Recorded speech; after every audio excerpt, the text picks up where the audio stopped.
అందరికీ నమస్కారాలండి. జరిగిన సంఘటన నేను చెప్తానండి. ఒక మధ్యతరగతి కుటుంబం కలిగిన ఒక పెద్దాయన ఒక భూస్వామి దగ్గర పనిచేస్తూ ఉన్నాడు.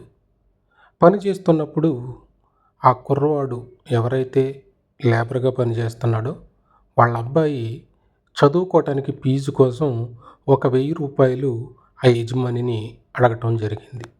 అడిగినప్పుడు ఆ యజమాని అంటున్న మాటలేంటంటే, "ఒరేయ్ లేబరు మీకెందుకురా చదువు" అని ఆయనను ఎగతాళి చేయటం జరిగింది. అలా ఎగతాళి చేసినప్పుడు ఆ లేబర్‌గా పనిచేస్తున్న ఆయన, "అయ్యా మీరివ్వకపోతే ఇవ్వకపోయారు గానీ, పద్దానికి లేబరు, లేబరు అని అనొద్దు. నేను లేబర్ అవ్వచ్చేమో గానీ, నా బిడ్డను లేబర్‌గా నేను పెంచను" అని ఆ భూస్వామితో చెప్పటం జరిగింది. అలాగా ఆ యొక్క పని చేసుకునే ఆయన కొడుకు పెద్దవాడై మంచి చదువులకు మరి అమెరికా వెళ్ళటం జరిగింది. అమెరికా వెళ్ళి మంచి కంపెనీలో జాబ్ రావటం, మంచిగా సంపాదించటం, సంపాదించిన ప్రతి రూపాయి కూడా వాళ్ళకి తండ్రికి పంపటం జరిగింది. పంపేటప్పుడు వాళ్ళ కొడుకు తండ్రితో చెప్తున్నాడు, "నాన్న నేను పంపిన ప్రతి పైసా కూడా నువ్వేం చేస్తావో చేసి నువ్వు ఒబ్బుడి చెయ్యని" తండ్రితో చెప్పడం జరిగింది.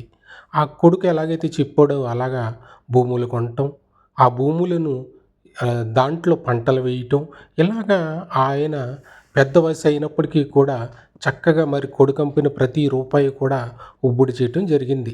చేసిన తర్వాత కొన్నాళ్ళకు కొడుకు నా తండ్రి ఏం చేశాడు, అసలు ఎలాగా నేను పంపిన డబ్బులు ఏం చేశాడనేది కొడుకు ఇంటికొచ్చిన తర్వాత తండ్రితో అన్నప్పుడు, తండ్రి ఆ పొలాలకు తీసుకెళ్ళి చూపించినప్పుడు, ఆ పొలాలు చూసినప్పుడు కొడుకు ఎంతో ఆనందపడుతున్నాడు.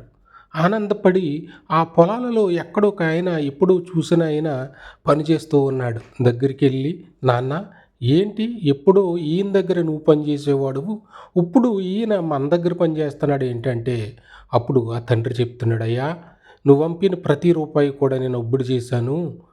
ఆయన దగ్గర ఉన్న ఆస్తి అంతా కూడా తన కొడుకులు కోడి పందాలని, పేకాటలని ఉన్న ఆస్తి అంతా కూడా నాయన పాడు చేశారు. పాడు చేసిన తర్వాత ఆయనకి తినటానికి కూడా తిండి పెట్టక ఈరోజు వృద్ధాప్యం వచ్చిన తర్వాత ఆయన్ని బయటకు పెట్టేశారు.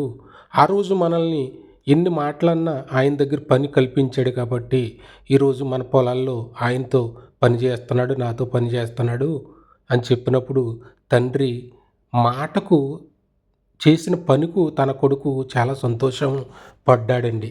ఇలాగా చాలామంది ఈ మనం చేసే ప్రయత్నం మరి ఎందుకు మనం చేసే ప్రయత్నం ఎదరికెళ్దాని అనుకుంటారు. కానీ పట్టుదల ఉంటే ఏదైనా సాధించొచ్చండి. ఈ వీడియో గనక మీకు నచ్చితే ఒక లైక్ చేయండి, షేర్ చేయండి.